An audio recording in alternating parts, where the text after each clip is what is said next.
Andito kami sa Alfonso simula kahapon, tas marami kami mga nadaanan na masukal pa, magubat pa, at medyo parang nakakatakot dumaan, mag-drive mag-isa, lalo pag gabi.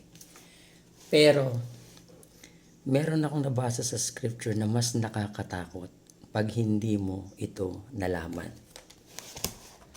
Basahin ko sa aklat ng Romans chapter 6 verse 23.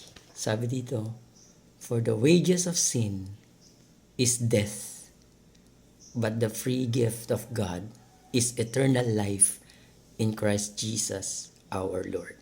Nakita mo yan? For the wages of sin is death. Nakakatakot. Na hindi natin alam, naniniwala tayo sa Diyos, alam natin merong Diyos, we're living a life of a sinful life, pero hindi natin nare-realize na ang kabayaran pala ng lahat ng yun is death.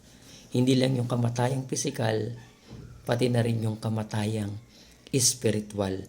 Yung mapapahiwalay ka for eternity sa kaharian ng Panginoon at sa presensya ng Diyos.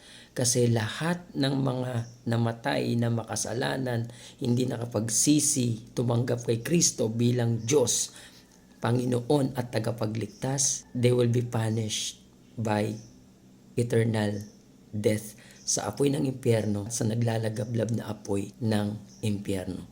But I have a good news for you. The free gift of God is eternal life in Christ Jesus our Lord. So yung takot na nararamdaman natin pag namatay tayo, dahil lahat ng tao na nakausap ko natatakot sa kamatayan. Pero hindi mo kailangang matakot ngayon dahil si Kristo Jesus ay pinadala ng Diyos Ama para bayaran ang ating mga kasalanan, at sa pamamagitan ng pananampalataya, pagtitiwala sa Kanya, pagtanggap sa Kanya na Siya ang salvation na inihanda at ibinigay ng Panginoon, pwede na tayong maligtas. Kapatid, gusto mo bang tanggapin ang free gift of salvation na ito ng Panginoon? Type in the comment, "I want to accept Jesus." I will reach out to you, I will message you, I will pray for you kung paano natin tatanggapin ang kaligtasan na ito. Shalom and kavod to the highest.